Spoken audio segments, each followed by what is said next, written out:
තෙරුවන් සරණයි දීර්ඝායුෂ වේවා හැමෝටම. සාදු සාදු සාදු සාදු රුවන්වැලි පොය දින රුවන්වැලි සෑයට ගිහිල්ලා එන විට ඇත්තටම මට මාර දුකක් ඇති වුණා. මගේ ඉස්සරහට අවුරුදු 25ක විතර කෙනෙක් කෙනෝ. ඒ කෙනාගේ කකුල උස්ස ගන්න බෑ. විඳින්න ඕන කාලේ විඳවනවා. මිනිස්සු පෙර කරපු කරුණේ. නමුත් මේ මිනිස්සයාට කකුලට බරක් දීලා වාරුවක් ගන්න බෑ. ඇක්සිඩන්ට් එකක් වෙලා අවුරුදු 15ක් තිස්සේ දුක් විඳිනවා. ඉතින් මගේ ඉදිරියට එනවා. මට අහක බලාගෙන යන්න බැරි වුණා. සිල් අරගෙන හිටියත් මට ඒ කෙනාට පිහිටක් එන්න හිතුණා ඒ වෙලාවේ. ඒ වෙලාවේ මම නැවතිලා ඉවර වෙලා පුතේ මොකද වෙලා තියෙන්නේ? ඇයි උස්ස ගන්න බැරි කකුල කියලා ඇහුවට පස්සේ මේ ඇක්සිඩන්ට් එකක් වෙලා කියලා කිව්වා.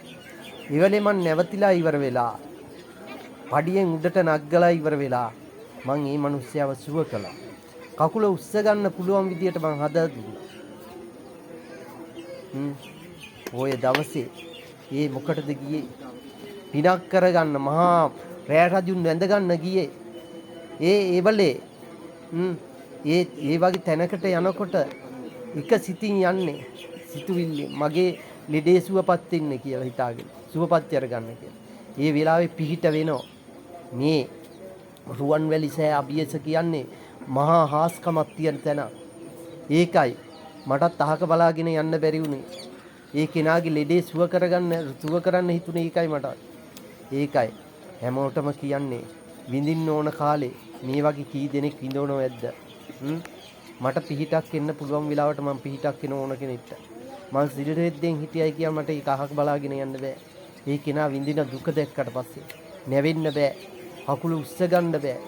අඩිය තියා ගන්න බෑ. ඉඳ ගන්න බෑ. ඉතින් ඒ වගේ කෙනෙක්ට පිහිටක් එනෝ කියන්නේ මේ ආත්මේ අපි චරගන්න පිනක්. මට බලයක් දීලා තියනවා ලෙඩ්ඩු සුවපත් කරන්න. සිල් ගත්තයි කියලා මට අහක බලාගෙන යන්න බැරි වුණා. ඒ වගේ කෙනෙක් දැක්කා. ඔය වගේ විඳින කී දෙනෙක් ඉන්නව ඇද්ද මේ රටේ? විඳෝන කට්ටිය. විඳින්න ඕන කාලේ විඳෝනෝ. මේ ජීවිතේ එන්න මගේ ගාවට. ලෙඩක් තියනවා නම් ඇවිල්ලා සුවපත් කරගන්න. ඇවිල්ලා සුවපත් කරගන්න ලෙඩේ. විඳවන්න එපා. ඔය වගේ විඳෝන කී දෙනෙක් ඇද්ද? ඒ කෙනාට හරි පුදුමයි. මම ඒ කියන්නේ පණ නැති කකුලට පණක් ගත්තට පස්සේ ඒ කෙනා හිතුවා කොහොමද දෙයියනේ මෙහෙම වුනේ කියලා. හිතා ගන්න බෑ කිව්වා.